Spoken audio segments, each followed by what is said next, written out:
सपाटे साहेब, general secretary आणि आमच्या पूर्णेश्वर अहिल्यादेवी होळकर सोलापूर विद्यापीठाचे व्यवस्थापन परिषदेचे सदस्य, आमचे ज्येष्ठ मार्गदर्शक आदरणीय माने सर, शरदचंद्र पवार महाविद्यालयाचे प्राचार्य, माझे मार्गदर्शक, माझे मित्र, माझ्या गावाच्या शेजारी असणारे आणि ज्यांच्याकडे पाहत आम्ही काही गोष्टी आयुष्यामध्ये घडत आलो, प्राचार्य डॉक्टर अनिल बारबोले सर, प्राचार्य पाटोळे सर, सर्व प्राचार्य, मुख्याध्यापक, आमचे सिनेटचे मेंबर प्राध्यापक सचिन गायकवाड, माझे नाईट कॉलेजचे बरेचसे प्राध्यापक इथं परिचित आहेत, ते सर्व प्राध्यापक ज्यांच्यामुळे मला इथे येता आलं ते आमचे प्राणाजी माने सर.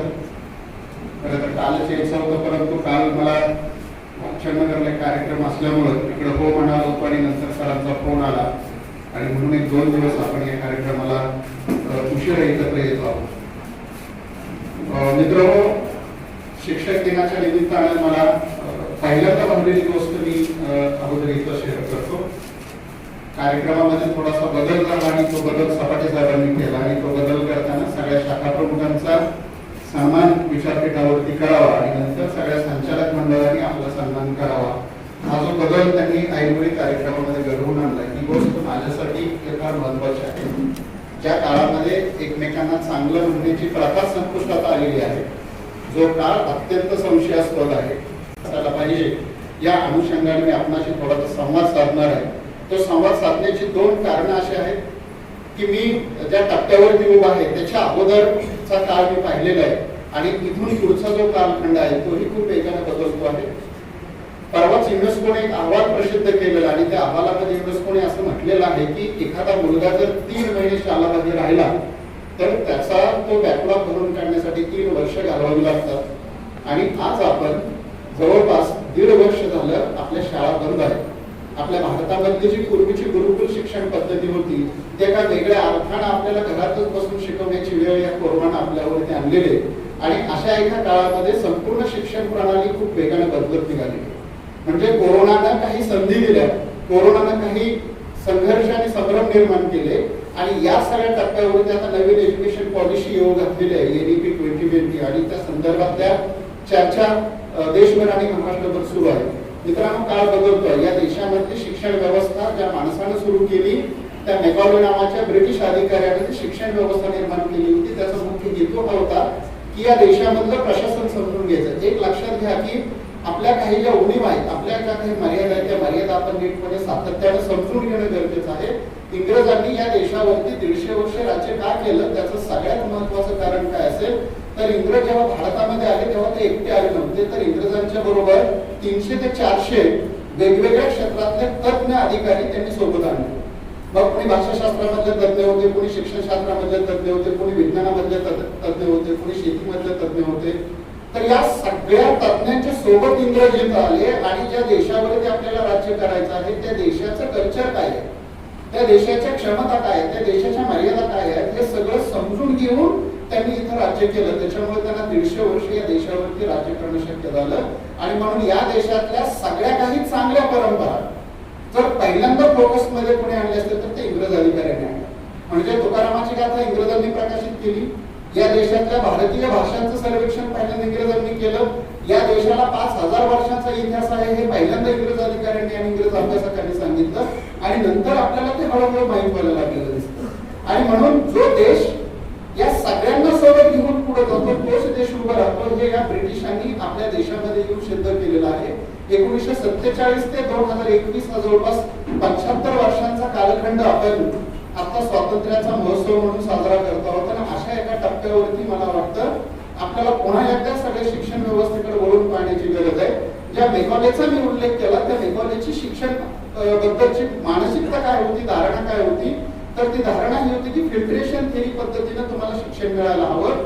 म्हणजे या देशातला जो उच्चभ्रू वर्ग होता, या देशातला जो सत्तेच्या जवळ असणारा जो वर्ग होता त्या वर्गाने इंग्रजांना असं पटवून दिलं होतं की सगळ्यांना शिक्षण देण्याची गरज नाही, तुम्ही फक्त आम्हाला शिक्षण द्या, आम्ही फिल्ट्रेशन थेरीप्रमाणे एका गाडग्यातलं पाणी जसं खालच्या गाडग्यांमध्ये देतो तसं आम्ही सगळ्यांना शिक्षण देऊ. अशा पद्धतीची भूमिका, अशा पद्धतीची धारणा या देशातल्या काही दुर्बीण लोकांनी इंग्रजांच्या पुढे ठेवली आणि त्या धारणेला साजेशी शिक्षण व्यवस्था या देशामध्ये लागू झाली, ती व्यवस्था मित्रांनो आजही आपण बदलायला तयार नाही आहोत. म्हणजे स्वातंत्र्यापूर्वी भारतातली शिक्षण व्यवस्था मेघालयप्रणीत आजही आपण तीच राबवतो आहोत. आणि म्हणून आजचं भारताचं जर वास्तव पाहिलं तर भारताने कोणताही एखादा मूलभूत शोध लावलेला आहे असं आपल्याला फारसं दिसत नाही. आणि म्हणून मला वाटतं की या सभागृहामध्ये आपण मोकळेपणाने काही गोष्टींची चर्चा करायला हवी. म्हणजे या देशाचा इतिहास इंग्रजांनी आम्हाला सांगितला आणि तो सांगताना पुन्हा काय केलं की इंग्रजांनी ज्या थोडा आणि थोडा पद्धतीचं राजकारण केलं, त्या राजकारणाचा एक सबंध मोठा तोटा, इतका मोठा तोटा झाला की सातत्यानं आपल्याला आपला इतिहास द्विध्रुवात्मक पद्धतीनं ब्राह्मण ब्राह्मणेतर किंवा आर्य आर्येतर किंवा बहुजन आणि हिंदू किंवा मुस्लिम आणि हिंदू अशा स्वरूपामध्ये सांगण्याचं जे कुटील कारस्थान केलं, ते कारस्थान आज एका वेगळ्या अर्थानं सत्य परिस्थितीमध्ये आपल्याला आलेलं पाहावयास मिळत आहे. आणि म्हणून आज आपली मित्रांनो सगळ्यात मोठी जबाबदारी आहे की मी 4 भिंतीतला शिक्षक राहणार आहे की मला लोक शिक्षकाची भूमिका पार पाडायची हे मला कधीतरी समजून घेता आलं. म्हणजे आपल्या घरात एखादं प्रेत असेल तर ते मर झाकून करतो पेरणी म्हणणाऱ्या शेतकऱ्याच्या परंपरेतून आपण आलेलो आहोत. आणि मग तो शेतकरी आजही आपल्या महाराष्ट्रामध्ये आणि देशभरामध्ये आत्महत्या करतो आहे. तो शेतकरी आजही गेली 6 महिने दिल्लीच्या सीमेवरती आंदोलन करत बसलेला आणि त्याच्याकडे कुणी पाहायला तयार नाही. याचं मित्रांनो महत्वाचं कारण काय आहे तर मी आणखीन एक अत्यंत महत्वाचं सत्य आपल्यासमोर ठेवत आहे की ते सत्य मला वाटतं आपण कधीतरी नीटपणे समजून घेण्याची गरज आहे. जगभरामधल्या जेवढ्या काही क्रांत्या झालेल्या आहेत त्या सगळ्या क्रांत्या मध्यमवर्गीय एज्युकेटेड माणसाने केल्या. आणि हा मध्यमवर्गीय एज्युकेटेड माणूस कोण आहे तर तो प्रायमरी पासून माझ्यापर्यंत असणारे आपण सगळे शिक्षक आहोत. याने काय केलं तर हा सगळा एज्युकेटेड मध्यमवर्गीय माणूस खालच्या स्तरातून वर आला होता, त्याच्यामुळे त्याला खालच्या स्तरातलं सगळं जीवन, खालच्या स्तरातला सगळा अभावग्रस्तता त्याच्या परिचयाची होती. आणि त्याला उच्चभ्रू व्हायचं नव्हतं कारण त्याचा एक हात सातत्यानं खालच्या वर्गाकडे राहिलेला आहे.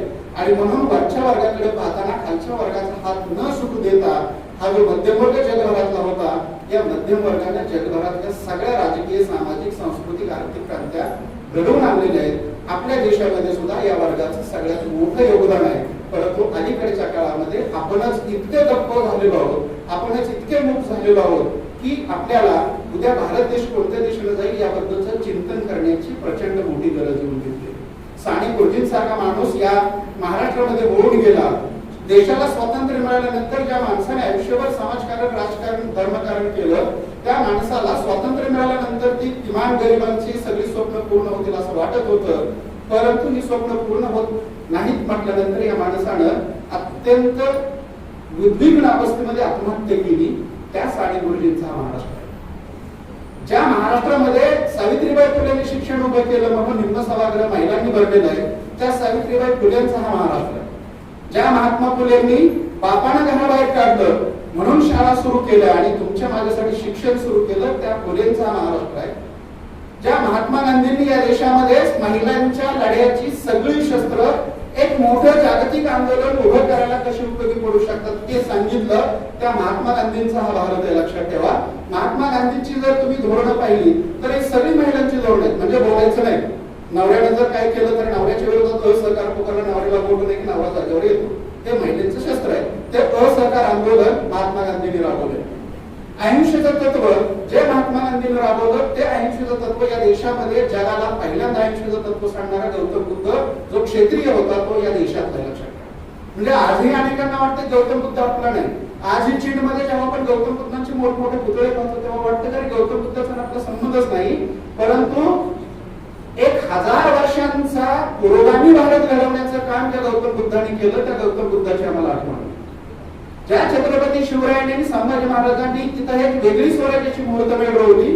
ब्रिटिश इतिहासकार सुद्धा असं म्हणतात की जर छत्रपती शिवराय 10 वर्ष जिवंत राहिले असते तर या भारतावरती कुठलाही परकीय सत्ताधीश आला नसता. त्या छत्रपती शिवरायांना ज्या जिजाऊंनी घडवलं त्या जिजाऊंची ही भूमी. ज्या संभाजी महाराजांनी आयुष्यामध्ये एकही लढाई हरवली आणि त्या संभाजी महाराजांना आम्ही सातत्यानं बदनाम करत आलो आणि त्या बदनामीला आम्हीच मूकपणे संमती देत होतो. अलीकडच्या 10 वर्षाच्या काळामध्ये ती बदनामी जरी थांबली असली तरी सुद्धा पुन्हा पुन्हा जेम्स लेन डोकं वर काढतो आहे आणि तरी सुद्धा पुन्हा पुन्हा या भारतामध्ये छत्रपती शिवरायांनी डॉक्टर बाबासाहेब आंबेडकरांच्या नावानं राजकारण केलं जात आहे. हे राजकारण का केलं जात आहे एकदा कधीतरी समजून घेऊया. या देशामध्ये कधीही छत्रपती शिवरायांनी डॉक्टर बाबासाहेब आंबेडकरांच्या तुकड्याची विटंबना होत नाही हो. का होत नाही? आपण कधीतरी मध्यमवर्गीय माणूस शिक्षक म्हणून मला नीटपणे समजून घेता आलं पाहिजे. आणि हे केवळ समजून घेऊन चालणार नाही मित्रांनो, तर हे आपल्याला समाजापर्यंत नीटपणे पोहोचवायला हवं. ते का पोहोचवणं गरजेचं आहे? आता सगळ्या व्हॉट्सअप युनिव्हर्सिटी आलेले आहेत, सगळ्या फेसबुक युनिव्हर्सिटी आलेले आहेत, आणि याच्यावरती ज्या पद्धतीनं ट्रोल केलं जातं, याच्यावरती ज्या पद्धतीनं चुकीची मांडणी इतिहासाची आमच्या पुढे केली जाते. मी परवा सेन्सॉर बोर्डावरती काम करतोय सपाटे साहेब. त्या सेन्सॉर बोर्डाच्या काही एकांकिका तपासायला माझ्याकडे आल्या होत्या. तर त्यातल्या 3 एकांकिका अशा होत्या की महात्मा गांधी हा कसा अत्यंत भंपक माणूस आहे आणि नथुराम गोडसे हा या देशाचा कसा हिरो आहे असं सांगणारे ते एकांकिका. मी जाहीरपणे त्यांचं प्रमाणपत्र नाकारलं. त्याचं कारण आहे मित्रांनो की ज्या महात्मा गांधींनी करके देखो मध्ये ताकद काय असते हे मी तुम्हाला का सांगतो आहे. जेव्हा महात्मा गांधींनी मिठाचा सत्याग्रह करायचं ठरवलं. मिठाचा सत्याग्रह म्हणजे काय होता? तर समुद्र किनारी जायचं आणि मुठभर पीठ उचलून आंदोलन करायचं. मोतीलाल नेहरू, पंडित जवाहरलाल नेहरूंचे वडील, यांनी महात्मा गांधींना पत्र लिहिलं की आता असल्या किरकोळ आंदोलनानं इंग्रजांना जाग येणार नाही आणि तुम्ही असली अजिबात किरकोळ आंदोलन करू नका. या काही गोष्टींना अर्थ नाही असं पत्र लिहिलं. त्या पत्राला उत्तर देताना महात्मा गांधींनी फक्त मोतीलाल नेहरूंना 2 शब्दांची तार केली, करके देखो. ही तार मोतीलाल नेहरूंना मिळाल्यानंतर मोतीलाल नेहरूंनी फक्त जाहीर केलं की महात्मा गांधींच्या मिठाच्या सत्याग्रहाला मी माझा पाठिंबा जाहीर करतो आहे. हा पाठिंबा जाहीर करतो आहे म्हटल्या मोतीलाल नेहरूंना ब्रिटिश सरकारने अटक केली. ही मित्रांनो लढ्यातली ताकद होती. ही तुमच्या माझ्या जनसामान्यांच्या मुठीमधली ताकद होती. त्या ताकदीच्या बळावर महात्मा गांधींनी आपल्याला हे स्वातंत्र्य मिळवून दिलेलं आहे. आणि ते स्वातंत्र्य की आज आपण अफगाणिस्तान मध्ये पाहतो आहोत. तुम्ही कल्पना करा, काल एक टीव्हीवरती फोटो आला होता. हजारो माणसं रस्त्यावरती वाट पाहत बसलेत बँकेतून पैसे आणण्यासाठी. आणि ते चित्र पाहताना आपल्या लक्षात येईल की जर आपल्याला असं वाटतं आहे की हिंदू आणि मुस्लिमांच्या मधून अफगाणिस्तान तयार झाला, मित्रांनो असं नाही. शेवटी कोणताही धर्मांध माणूस हा अत्यंत भंपकच असतो. कोणताही धर्मांध माणूस, तो हिंदू असो, मुस्लिम असो, ख्रिश्चन असो किंवा आणखी कुणी बौद्ध असो, तो धर्मांधता या जगाला लागलेली सगळ्यात मोठी कीड आहे. आणि ती कीड काढून टाकण्याचं काम जगामध्ये पहिल्यांदा भारतामध्ये झालेलं आहे आणि ते गौतम बुद्धाने सुरू केलेलं आहे. आणि म्हणून तुमच्या महाराष्ट्रामध्ये 700 वर्षे वारकऱ्यांची जी वारीची परंपरा निर्माण झालेली आहे. महाराष्ट्र पुरोगामी असण्याचं महत्वाचं कारण आहे मित्रांनो. भारताचा जर आपण भूगोल पाहिला तर उत्तर भारत आणि दक्षिण भारत अशी 2 भारत आहेत. आणि या 2 भारतांना जोडणारा सीमेवरती असणारा महाराष्ट्र आहे. या महाराष्ट्राचं सगळ्यात मोठं योगदान काय असेल तर उत्तर भारताकडून जेवढे म्हणून सगळ्या सांस्कृतिक आणि वैदिक आर्यांच्या लढाया झाल्या, त्या लढाया सगळ्या इथंच थांबलेल्या आहेत. इकडून खाली दक्षिणेकडे गेला नाही. म्हणून दक्षिण भारताची स्वतंत्र ओळख आहे. आज तुम्ही गावाकडच्या कोणत्याही माणसाला विचारा, गावाकडचा माणूस म्हणतो एकदा दक्षिण भारत फिरून आलो तुम्ही मराला रिकामा झालो. त्या दक्षिण भारताचं आकर्षण असण्याचं कारण असं आहे की तो दक्षिण भारत या मूळ भारतीय माणसाने उभा केलेला आणि टिकवलेला भारत आहे. त्या दक्षिण भारतामध्ये आजही मातृसत्ताक परंपरा असलेली आपल्याला दिसते केरळ सारख्या राज्यामध्ये. हे भारताचं जे खरं चित्र आहे ते खरं चित्र मला वाटतं आजच्या मुलांना नीटपणे समजून सांगणं ही शिक्षक म्हणून माझी सगळ्यात मोठी जबाबदारी. मला पगार मिळतो आहे मला मान्य आहे. एक वेळ मी बाहेरचे भ्रष्टाचार मान्य करेन, बाहेरच्या काही सिस्टममध्ये भ्रष्टाचार मान्य करेल. पण एखाद्या शिक्षकानं वर्षभर वर्गावरती न जाणं, एखाद्या शिक्षकाने एखाद्या वर्गाला चुकीचं सांगणं ते मित्रांनो एक पिढी बाद करण्यासारखं असतं. आणि म्हणून मला वाटतं की शिक्षक होण्यातला सन्मान जितका महत्वाचा आहे, शिक्षक होण्यातलं आदर्श पण जितकं महत्वाचं आहे, तितकं शिक्षक होण्याची जबाबदारी सुद्धा फार मोठी आहे. मधल्या काळामध्ये शिक्षण सेवक आलं. खरं तर हे आता सपाटे साहेबांच्या समोर सुद्धा मांडायला हरकत नाही, कारण तुम्ही सगळी राजकीय मंडळी आहात. आपला आणखी तेच निर्माण झालेलं आहे. आपण सातत्यानं मध्यमवर्गीय माणूस राजकारणाला असं सातत्यानं थोडंसं बाजूला ठेवतो, मनातून पण बाजूला ठेवतो. मित्रांनो असं करून चालणार नाही. या देशामधल्या पुन्हा सगळ्या मध्यमवर्गाने राजकारण सुद्धा तितकंच महत्वाचं मानलेलं आहे. हे आपण लक्षात घेतलं पाहिजे. का तर या देशाचा मुख्य माणूस प्रधानमंत्री अचानक टीव्ही वरती रात्री 8 वाजता येतो आणि आपल्या 1000-500 ची नोट बंद करतो. ही ताकद राजकारणामध्ये आपल्यामध्ये नाही हे लक्षात घ्या. या देशातला माणूस अचानक देश लॉकडाऊन करतो. तुम्हाला टाळ्या थाळ्या वाजवायला 8-8 दिवस वेळ दिला जातो. परंतु देश लॉकडाऊन करताना तुम्हाला तुमच्या गावाकडे जाण्यासाठीची संधी सुद्धा दिली जात नाही. तो राजकारणातला महत्वाचा भाग आहे आणि म्हणून त्या राजकारणाला याच महाराष्ट्रानं सातत्याने दिशा दिलेली आहे. याच महाराष्ट्राच्या यशवंतराव चव्हाण साहेबांनी महाराष्ट्र उभा करण्यासाठी अमृत कलश महाराष्ट्र फिरवला आणि आधुनिक महाराष्ट्र घडवला. तो महाराष्ट्र आज देशाचं प्रतिनिधित्व करत होता, तो राहिलेला नाही. त्याचं कारण आहे की तुमचा आमचा जो मध्यमवर्गीय माणूस होता, या मध्यमवर्गीय माणसाला असं वाटायला लागलं की काही चौकशा लागल्या, काय खरं आहे, आणि मग आपण गप्प बसायला हवं. मित्रांनो, आपण गप्प बसणं याचा अर्थ आपल्या घरावर दगड पडणार नाही असं कधी होणार नाही. प्रचंड बेरोजगारी एकीकडे वाढते आहे आणि दुसरीकडं आता तुम्ही जर कालचा सर्वे पाहिला असेल तर 11वी आर्ट्स शाखेला मुलं प्रवेश घ्यायला तयार नाहीत. कॉमर्सला सुद्धा मुलं कमी व्हायला लागलेले आहेत.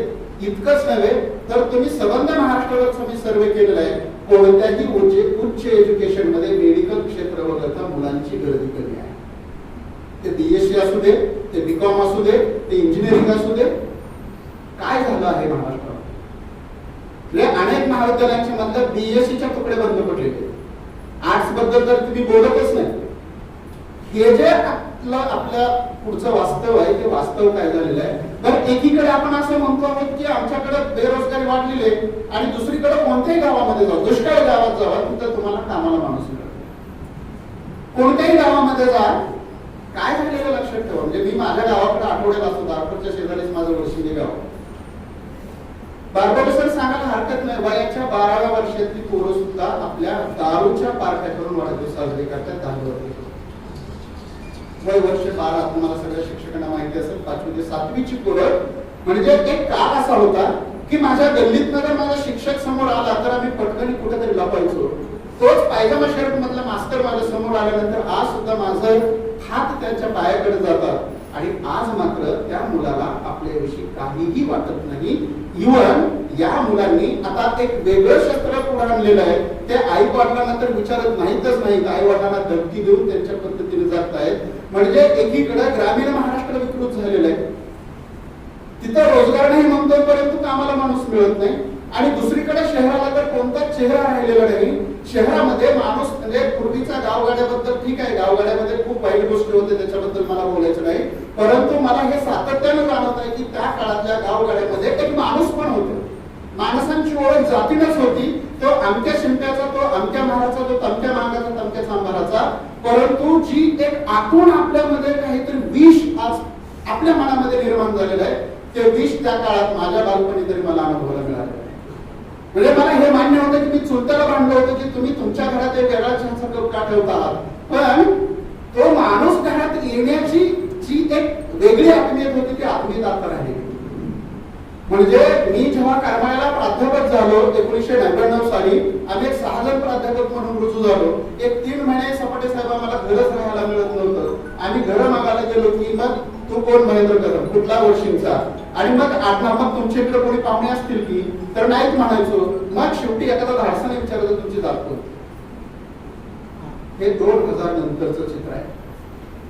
म्हणजे तुम्हाला आज पुण्यामध्ये मांसाहार करणाऱ्यांना फ्लॅट दिले जात नाहीत, हे आम्ही नुसतं टीव्हीवर ऐकतो, पण त्याच्या पलीकडचं भयानक वास्तव आमच्यामध्ये आहे. प्लॉट कुणाला विकायचा, प्लॉट कुणाचा घ्यायचा, आपल्या शेजारी कोण असावा, इथपर्यंत आपण अत्यंत भिकारी बनत चाललो.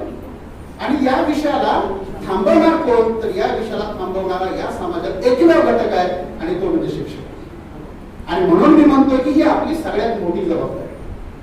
आजही मित्रांनो, तुमच्याकडे वर्गातले 200 डोळे तुमच्याकडे सातत्याने पाहत असतात. तुमच्या कपड्यांचं, तुमच्या बोलण्याचं, तुमच्या राहणीमानाचं, तुमच्या वर्तनाचं कळत न कळतपणे ती लेकरं अनुकरण करत असतात. आणि म्हणून जरी आपल्यावरती शिक्षण सेवक लादलं असलं, जरी आपल्यावरती विनाअनुदानिक सिस्टम लादली असली, आमचा पाटोळे सारखा प्राध्यापक जरी विनाअनुदानला काम करत असला, तरी एकदा का जर मी तो पेशा स्वीकारला आहे तर तो मी प्रामाणिकपणे करावा, अन्यथा करू नये. हे माझं ठाम मत आहे. भले तुम्हाला पगार नाही पण तुम्ही वर्गावरती जात आहात ना. आणि मग आम्ही कधीतरी किस्से ऐकले, नाही मग मला पगार नाही, मग मागच्या पोराला आवाज येत नाही, तो प्राध्यापक म्हणाला की माझा आवाज तेवढाच येऊ शकतो. अरे कशासाठी? त्या मुलांनी काय केलं? त्या मुलांचा काय दोष आहे या सिस्टम मध्ये? म्हणजे आता ऑनलाईन एज्युकेशन मध्ये सगळीच मुलं पास झाली तरी पण 10वीच्या टक्क्याला सगळे. काय झालं? 10वी आणि 12वीला मेरिटला येणाऱ्या मुली, माझा मुलगा मला विचारत होता की बाबा तुम्ही आम्हाला सारखे नावं ठेवता, दोन्ही मुलं मला म्हणतात की 10वी आणि 12वीला 7 पैकी 8 बोर्डामध्ये सातत्याने मुली पहिले येतात. त्या मुली भविष्यात कुठे गेल्या तपास आहे. म्हणजे तुम्ही महिला लक्ष्मीकरणाच्या गोष्टी करतात. आता मला वाटतं आमच्या मॅडमची मुलगी बीटेक झाली, त्यांचे पेढे मी खाल्ले, पण या मुलीनंतर कुठे जात आहेत? म्हणजे तुम्ही जर एक सर्वे केला तर या सगळ्या हुशार मुलींना आम्ही पुन्हा एका विवाहाच्या संस्थेमध्ये इतक्या वेगळं टाकून देतो. गेल्या वर्षीचा सर्वे आहे, या लॉकडाऊनच्या काळात अनेक 12वी झालेल्या मुलींची, अल्पवयीन मुलींची लग्न महाराष्ट्रामध्ये अनेक पालकांनी उठवून टाकली. ही वेळ का पालकांवर आली? हे कोण सांगणार आहे का नाही की बाबा रे 5,000च्या घोड्यावर बसून तू तुझं लग्न नकोस करू, 10-20 लाख हुंडा घेऊन तू तुझ्या पोरीच्या बापाला नको अडचणीत आणू. तुला जर पोरीच्या बापाची हौस आहे तर ते पैसे पोरीच्या खात्यावर टाक, शेतात पाईपलाईन करायला ते पैसे वापर. हे आम्ही जर नाही सांगणार तर सांगणार कोण या समाजाला? आणि तुम्ही जर असं म्हणत असाल की आमचं कोणी ऐकत नाही, तर मित्रांनो असं कधीही नसतं. Charity begins at home. सुरुवात तुम्ही तुमच्यापासून करा, होत असतं. मी माझ्या स्वतःच्या सख्या मावस बहिणीचं लग्न माझी मावशी वारली म्हणून करमाळ्यामध्ये दारात करून दिलं. माझे वडील म्हणले पत्रिका छापायच्या. मी म्हटलं पत्रिका बिलकुल छापायच्या नाही, तुम्हाला फक्त माणसं किती पाहिजे सांगा. बरोबर, करमाळ्यातली सगळी राजकीय मंडळी विरोधातली सुद्धा माझ्या बहिणीच्या लग्नाला हजर होती. मी एकही रुपया खर्च केला नाही, फक्त जेवण उत्तम दिलं, नवरा नवरीची कपडे. मग वडील म्हणले आपल्याला एकच जावई, जावायला तर कपडे घेऊया. मी म्हटलं तुम्हाला एक जावई, तुमच्या भावाला 3 जावई आहे, खर्च वाढवायचा नाही. लग्नातला बसता तो तुम्हाला बसवणारच असतो, माकडासारखी सिफ्टी लांबतच असते. माझ्या मुलांना कपडे नाही, जावई तर लांबची गोष्ट. हे तुम्हीच करावं लागत असतं, लक्षात ठेवा. जेव्हा सपाटे साहेब एखादी गोष्ट करतील तेव्हा त्याचा समाजामध्ये आदर्श असतो. पण आमच्याकडे काय झालं की मग सचिन तेंडुलकर कुठल्या तरी महाराजाकडे जाणार, अमिताभ बच्चन कुठल्या तरी, तुम्हाला माहितीये का गिरणगाव मधला जो लालबाग परळचा जो गणपती, तो गणपती का फेमस झाला? याचं मित्रांनो सगळ्यात मुख्य कारण काय आहे? तो केवळ अमिताभमुळे नाही झाला, त्या पाठीमागचं सांस्कृतिक राजकारण आपल्याला लक्षात घेता आलं पाहिजे. या राजकारणातला महत्वाचा भाग काय होता की जेव्हा गिरणगाव संपुष्टात आलं, जशा सोलापूर मधल्या गिरण्या संपल्या, तसा दत्ता सामंतांच्या खून प्रकारानंतर मुंबईमधली गिरणी कामगार संपला. आणि तो गिरणी कामगार कोण होता? तर तो तुमच्या सोलापूर, मराठवाडा, कोकणच्या सगळ्या किनारपट्टीवरून तिथं जगायला गेलेला तुमच्या संपूर्ण महाराष्ट्रातला जो वर्ग होता, त्या वर्गाच्या सगळ्या कापड गिरण्या बंद पडल्या. त्या वर्गाचा एक मोठा जगण्याचा पेच निर्माण झाला आणि तो पेच दडपून टाकण्यासाठी तिथं लालबाग परळचा गणपती फेमस केला. हे राजकारण आहे. हे राजकारण आपल्याला कळत असून जर आपण डोळ्यावर पट्टी बांधणार असू तर मला वाटतं तुमच्या घरातला मुलगा तुम्हाला प्रश्न विचारणार. लहानपणी माझ्या मुलाने एकदा प्रश्न विचारला की बाबा माणूस मरतो म्हणजे काय? मी म्हटलं काय नाही, त्याची माती होते. तर त्याला ते कळत नव्हतं. मी त्याला एकदा स्मशानभूमीमध्ये घेऊन गेलो आणि सांगितलं हा माणूस मेलेला आहे, त्याला जाळलं जातं. याची राग झाली. आम्ही म्हणतो स्वर्गात जातो. म्हणजे तिथूनच आमची शिक्षकपणाची सुरुवात होते. हो, हे आपल्याला कधीतरी आपण स्वतःला प्रश्न विचारले पाहिजेत. आणि शिक्षणाचा दुसरा अर्थ काय आहे तर प्रश्न विचारता येणं आणि ते मुक्तपणे प्रश्न विचारता येणं हे शिक्षणाचं सगळ्यात मुख्य उद्दिष्ट आहे. आणि दुसरं मुख्य उद्दिष्ट काय आहे तर तुमच्या अवतीभोवती असलेल्या गोष्टीचं ज्ञान शोधणं आणि त्या ज्ञानाला एका शास्त्रामध्ये बांधून ते शास्त्र पुढच्या पिढीकडे सुपूर्द करणं. एक उदाहरण देतो म्हणजे तुम्हाला लक्षात येईल की या भारतामध्ये ज्ञान एका पिढीकडून दुसऱ्या पिढीकडे सुपूर्द करण्याची परंपरा काय होती तर ती परंपरा ही होती 5,000 वर्षांपूर्वी या देशामध्ये पहिल्यांदा निरोधी नावाच्या राणीनं काळ्या तांदळाचा शोध लावला आहे. निरोधी कोण तर ही निरोधी या देशातली पहिली मातृसत्ताक राणी. या देशामध्ये आर्य येण्याच्या अगोदर ज्या सत्ता होत्या त्या सत्तेतली ही राणी म्हणजे निरोधी. आता तुम्ही जरी म्हणत असाल की आमच्याकडे लोकसभा आहे, राज्यसभा आहे, खाली विधानसभा, विधान परिषद आहे, तुमच्या माहितीसाठी सांगतो निवृत्तीच्या काळात स्वतंत्र सभागृह 2 होती. एक सभा नावाचं सभागृह होतं ज्याच्यामध्ये फक्त सिनियर महिला असायच्या आणि दुसरं समिती नावाचं सभागृह होतं ज्याच्यामध्ये महिला आणि पुरुष होते. आणि त्या 2 सभागृहांमध्ये निर्णय घेऊन समानतेचं वाटप करण्याचं तंत्र या देशानं पहिल्यांदा दिलेलं आहे. या देशाची घटना मजबूत राहण्याचं कारण, या देशातलं बाबासाहेबांनी दिलेलं संविधान मजबूत राहण्याचं कारण मित्रांनो आमच्या मध्ये सुद्धा ते लोकशाहीच्या अनुषंगाने जिवंत आहे. त्या निवृत्तीनं काय केलं? शिक्षण कुठं असतं, ज्ञान कुठं असतं, ती निवृत्ती ऋग्वेदामध्ये हा उल्लेख आहे की निवृत्ती जंगलामध्ये फिरत असताना तिला एकदा काळ्या तांदळाच्या बिया सापडल्या. त्या बिया ती घेऊन आली. कधीही कुणी आयुष्यात त्या बिया खाल्ल्या नव्हत्या. हिने स्वतः खाऊन पाहिल्या. त्या बिया खाऊन पाहिल्यानंतर त्या बिया छान लागतायत हे तिच्या लक्षात आल्यानंतर त्या बिया वाढवल्या. मातीचा ढिगारा केला, त्या ढिगाऱ्यावर एक बळकट ठेवलं, त्या मडक्याला खालून छिद्र पाडलं, त्या मडक्यामध्ये पाणी ओतलं आणि त्या मातीच्या ढिगाऱ्यामध्ये त्या बिया रुजवल्या, 9 दिवस घरामध्ये ठेवल्या, त्याला आलेले कोंब तिनं गालकेरीमध्ये नदीत नेऊन लावले आणि या देशात तांदळाचा शोध लागला आणि तुमच्या आमच्या पोटाची भूक भागवणं शक्य झालं. म्हणून 5000 वर्षांच्या पासून आजपर्यंत आपल्याला अक्षतापासून औक्षणापर्यंत तांदूळच लागतो. त्याचं कारण आहे या देशातलं पहिलं धान्य निरोधतेनं आपला जीव पणाला लावून, कदाचित जर ते विषारी असतं धनुरेच्या त्या धोत्र्याच्या बियांसारखं तर कदाचित निरोधती मिली असते आणि त्या निरोधतीच्या नावावरूनच नैऋत्य दिशा तयार झालेली आहे. म्हणून आजही तुमच्या वास्तुशास्त्रामध्ये आधुनिक घर मालकाचं बेडरूम नैऋत्येलाच असावं असं सांगितलं जातं. याचं मुख्य कारण या 5000 वर्षाच्या परंपरेमध्ये दडलेलं लक्षात ठेवा. आणि ते नवरात्र आहे.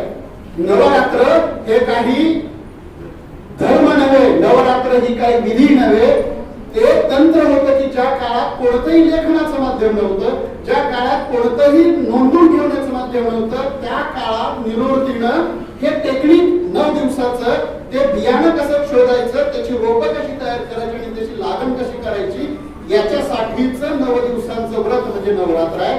ते आज पिवळी साडी, उद्या भगवी साडी, दुकानदाराचा धंदा, पेपरवाल्याची जाहिरात म्हणजे नवरात्र नवे कृपा करून आमच्या देशामध्ये महिला खूप झटक्यात बळी पडतात. महिलांना खूप देवदेव लागतो. त्या देवाबद्दल माझं बिलकुल आक्षेप असायचं कारण नाही. पण ज्या माणसानं जो 2 पायांवरती उभा राहिला त्याच माणसानं मूर्ती घडवली, त्याच माणसानं देव निर्माण केला, त्याच माणसानं धर्म निर्माण केला. हे साधं लॉजिक आपण कधीतरी एकदा समजून घेतलं पाहिजे. कारण जिच्या हाती पाण्याची दोरी ती जगात उद्धारी असं आमच्या महाराष्ट्र शासनाने जाहीर केलं.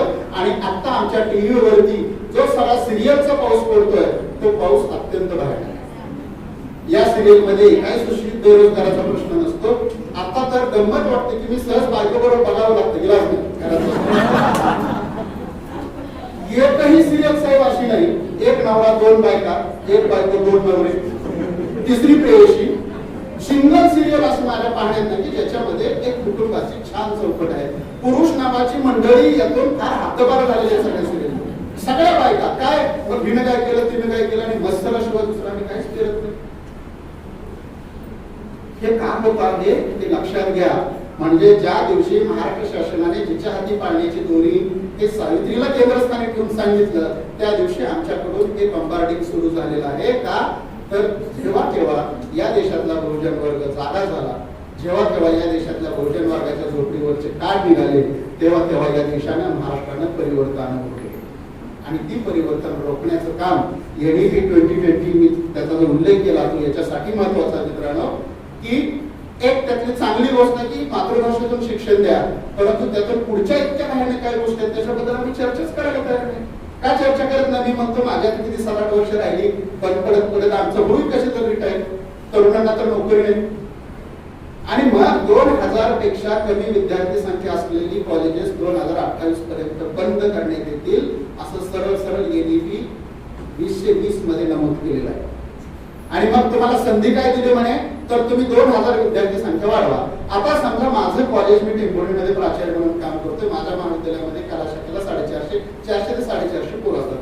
1500 पोरं येत्या 4 वर्षात मी कुठून आणणार आहे आणि कोणत्या नवीन फॅकल्टी सुरू करणार आहे? म्हणजे ग्रँटेबल पोस्ट सगळ्या बंद पाडणं आणि खासगीकरण, आता तर रेल्वे विकण्यापासून सगळं सुरू झालेलं आहे. मी कोणत्याही पक्षाचं समर्थन किंवा कोणत्याही पक्षाचा विरोध करणार नाही. मी या भारताचा नागरिक आहे आणि जेव्हा या देशाचा पंतप्रधान म्हणून कोणताही माणूस खुर्चीत बसतो तेव्हा तो भाजपचा नसतो, तो राष्ट्रवादीचा नसतो, काँग्रेसचा नसतो, तो तुमचा आमचा प्रतिनिधी असतो. आणि जर तो माणूस काही चुकीचं करत असेल तर त्या माणसाला जाब विचारणं हे मध्यमवर्गीय माणसाचं काम असतं. ज्या देशामध्ये राम मंदिर महत्वाचं मानलं जातं त्या देशामध्ये तुमच्या आमच्या झोपडीतल्या माणसांना अन्न मिळत नाही याच्याबद्दल आम्ही कधी चर्चा करणार आहोत नाही. शिक्षक म्हणून माझी भूमिका काय आहे? मला लोक शिक्षकाची भूमिका जर बजावता नाही आली तर मित्रांनो साने गुरुजींसारखं आपल्याला सामूहिक आत्महत्या करण्याची वेळ येत्या 10-5 वर्षात येईल आणि हा काळ लांब नाही. काल बेळगावला भाजप सत्तेत आलेला आहे. आपण कृपा करून मी राजकीय बोलत नाही, कोणा सांगतोय की मला माझ्यातला माणूस कुठे जाईल याची भीती वाटते. माझ्या येणाऱ्या नव्या पिढीत पुढे काहीच नाही हो. नव्या पिढीला शिवाजी महाराज माहित नाही, बाबासाहेब माहित नाही. 1980 नंतर मी आता जाहीर विचारतो, आपण आपण बोलतो आहोत सभागृहामध्ये, आपण आजपर्यंत ब्राह्मण वर्गाला शिव्या देत आलो, आज पण देतो. आपल्या या सभागृहामध्ये किमान 200 मधले 190 सगळे बहुजन असतील तर 10-5 ब्राह्मण असतील.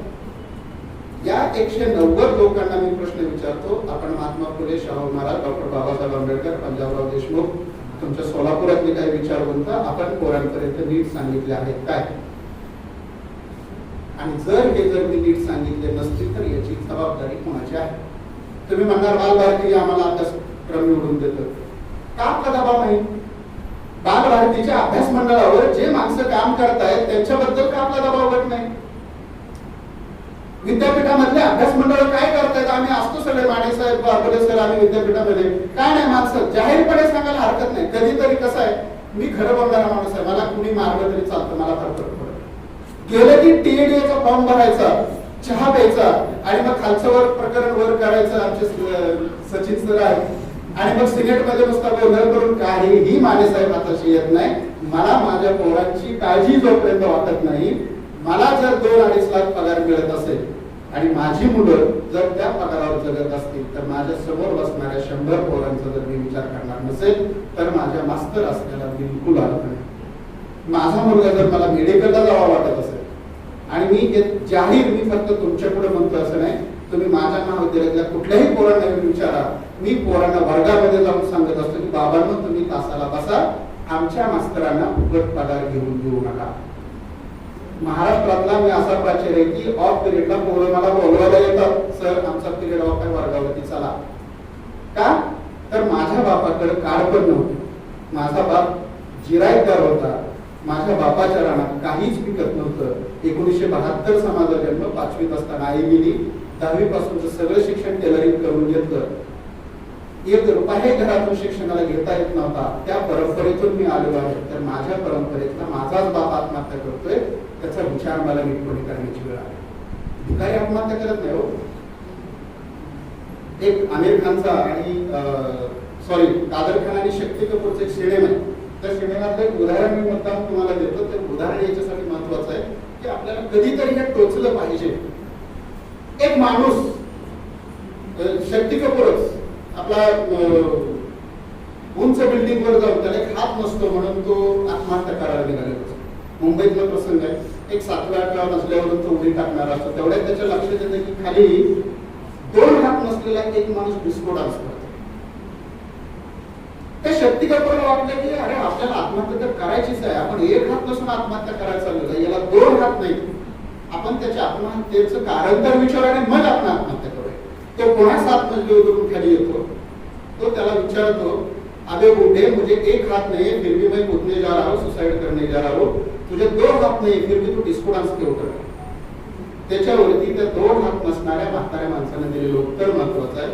तो असं म्हणाला, अबे तुझे किसने बोला बे मैं डिस्को डान्स कर रहा हूँ, मुझे खुजली हो रही है, मैं क्या करूं? ज्या माणसाला 2 हात नाहीत, खाजवायला येत नाही म्हणून तो विचित्र शारीरिक हालचाली करतोय, त्याही माणसाला बरं वाटत नाही. वय वर्ष 35, वय वर्ष 38, वय वर्ष 43, घरात सुंदर बायको, पदरात 2 पोरं, आई बापांचं ओझं आणि असा एखादा तरुण 2-2, 3-3 महिने एखादा कासरात स्वतःच्या पिशवीत सायकलला अडकून फिरत असतो आणि एका दिवशी आपल्याच रानामध्ये, ज्या रानातल्या झाडाखाली बायको बरोबर सुंदर स्वप्न पाहिलेले असतात, तो तरुण 38 वर्षाचा 40 वर्षाचा तरुण आत्महत्या करतो. त्याच्याबद्दल मला काहीच वाटत नसतं, काहीच वाटत नसतं. त्याला जबाबदार कोण? किती दिवस आम्ही म्हणणार की राजकारण्यावर? राजकारणी काय आभाळातून पडत नाहीये. तुमच्या मागेतूनच आम्ही किती शिक्षक सोसायटीमध्ये बाहेर वाईट राजकारण करतो, आम्ही किती साहित्य क्षेत्रामध्ये बंपर राजकारण करतो. म्हणजे जर माझा बाप आत्महत्या करताना मला जर काय वाटत नसेल तर दुसऱ्यांना वाटण्याच काय कारण आहे? माझं घर जळतंय आणि मी मानेसरांना म्हणतो सर जावं तेवढं घरनीच बोला. मानेसरांचं काय नडलं घरनीच बोला जायचं? जो जगाचा पोशिंदा म्हणून आपण म्हणतो तो बाप तुमचा माझा दरवर्षी आत्महत्या करतो मित्रांनो. आणि हे मी पुन्हा सातत्यानं, म्हणजे लोक पुण्या मुंबईला फ्लॅट घ्यायला जातात, मी पुन्हा गावामध्ये जमीन घेतली, परवा काय घेतली, माझा बाप कसा मरतोय की मी स्वतः पुन्हा एकदा आहे. आणि मला पण मरताना ते समजून घ्यायचंय की मरताना किमान मला असं वाटलं पाहिजे की बाबा रे याच्यात हे बदल करणं गरजेचं होतं आणि ते बदल मला समाजाला, या शासकीय व्यवस्थेला, राजकीय व्यवस्थेला सांगता आलं पाहिजे. ते नाही सांगत आम्ही, ते नाही बोलत आम्ही. म्हणजे आमच्या शिक्षण क्रमामध्ये शेती आली नाही, आमच्या शिक्षण क्रमामधून खेळ हद्दपार झाला, आमच्या शिक्षण क्रमामधून तर्कशास्त्र हद्दपार झालं, आमच्या शिक्षण क्रमामधून तत्वज्ञान हद्दपार झालं, आमच्या शिक्षण क्रमामधून मानसशास्त्र हद्दपार झालं, आमच्या शिक्षण क्रमामधून चित्रकला हद्दपार झाली, आमच्या शिक्षण क्षेत्रामधून खेळ गेला, राहिले काय आपल्या शिक्षण क्षेत्रात? आणि आपण सगळं पॉलिश मेकर्स म्हणजे 18 आणि 20 तासाच्या चौकटीमध्येच आपण हे सगळं चालवणार आहोत का? आणि मग मात्र कॉन्व्हेंटला आपल्या असणारा मुलगा, आपल्याला मात्र मुलाने वाटतं चित्रकला उत्तम काढावी, मुलाने डान्स मध्ये भाग घ्यावा, मुलाला जर त्या शाळेतल्या शिक्षणाने भाग नाही घेतला तर आपण पालक म्हणून भांडायला जातो. पण माझ्या समोर असणारे 5वी ते BA BCom BSc पर्यंतच्या पोरांना मी काय स्टेज दिलं? काहीच नाही. गॅदरिंग बंद झाली, सांस्कृतिक उपक्रम बंद झाले. आमच्या नॅकच्या प्रक्रियेमध्ये बारबोले सरांना माहिती आहे सांस्कृतिक उपक्रमाला मार्कच नाही. आत्ताच मी कालचा एकीवेळ भरला, नॅशनल शिवाय स्पोर्ट्स वाल्याला चान्स नाही, नॅशनल शिवाय सांस्कृतिक वाल्याला चान्स नाही. म्हणजे एकीकडे नॅक नावाचं जे एक भूत आमच्यावरती लादलं गेलेलं आहे, त्या भूताने तुम्हाला म्हणजे ते कोणाला पैसे देत आहे? संगमेश्वर सारख्या कॉलेजला.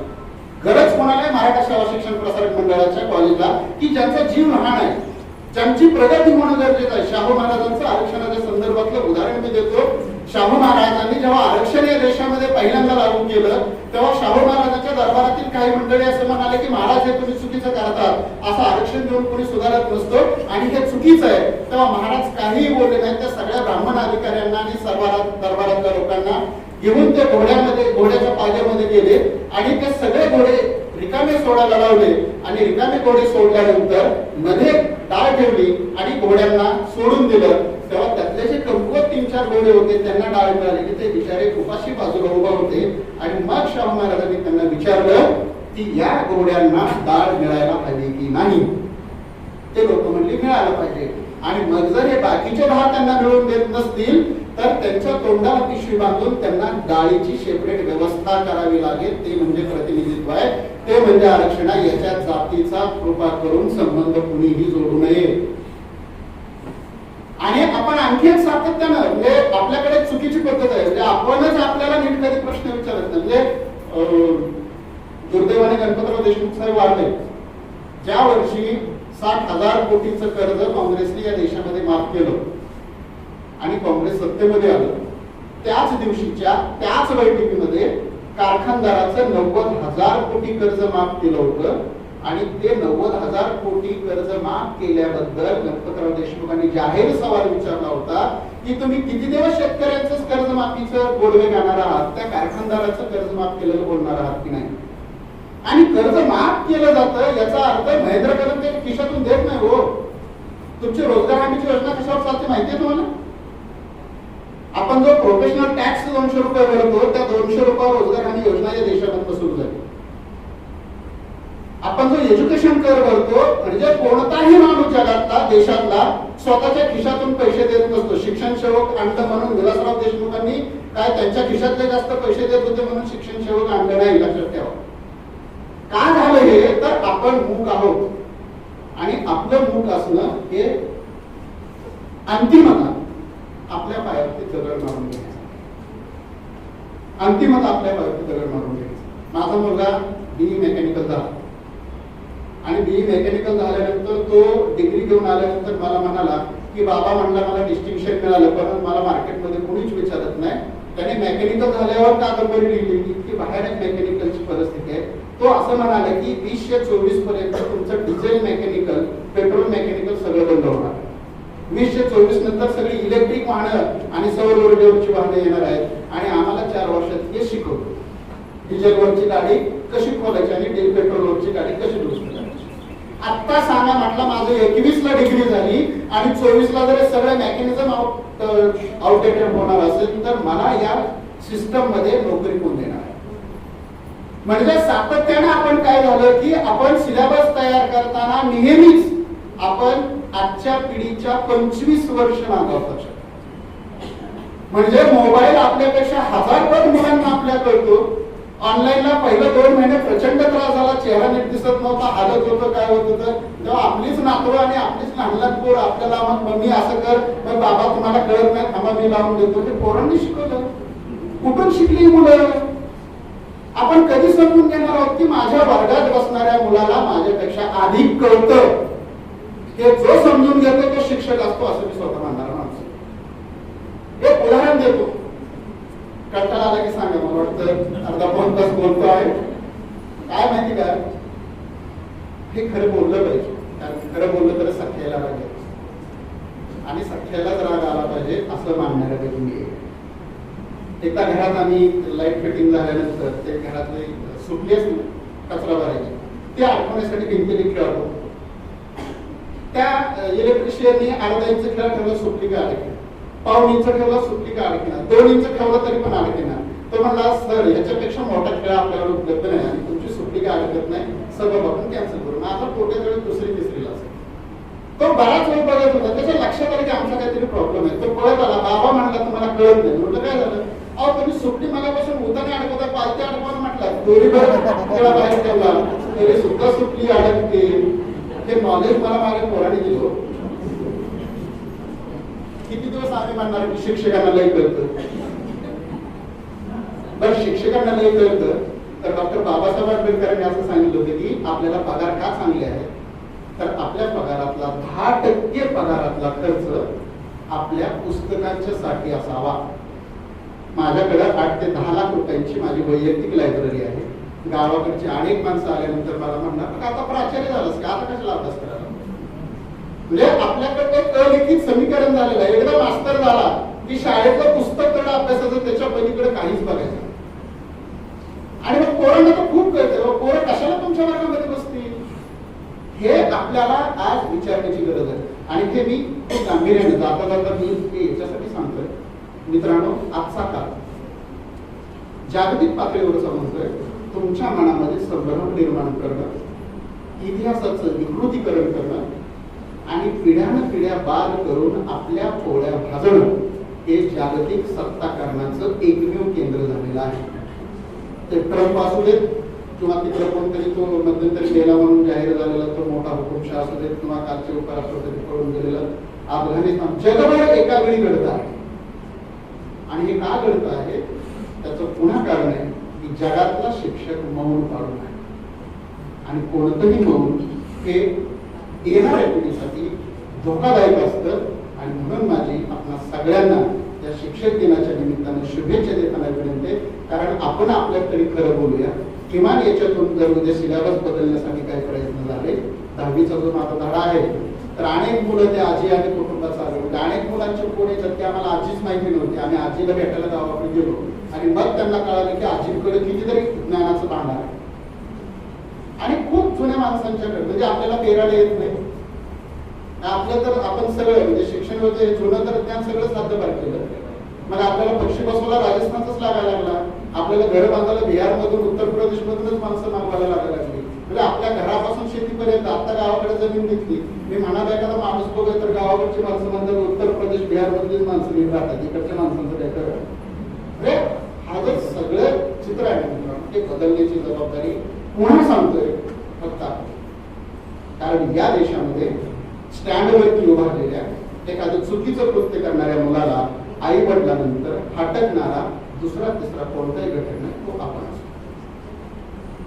आपणच असतो. आपल्याला त्या मुलाच्या डोळ्यातलं वेगळे भाव, मुलाच्या कृतीतली चुकीची भावना आपल्याला कळू शकते. आपण कितीही निवड झालो तरी आपल्यातला तो बाप आणि आपल्यातली आई जिवंत असते. ती आई आणि बाप आपण जिवंत ठेवावा एवढीच विनंती करतो आणि थांबतो. धन्यवाद.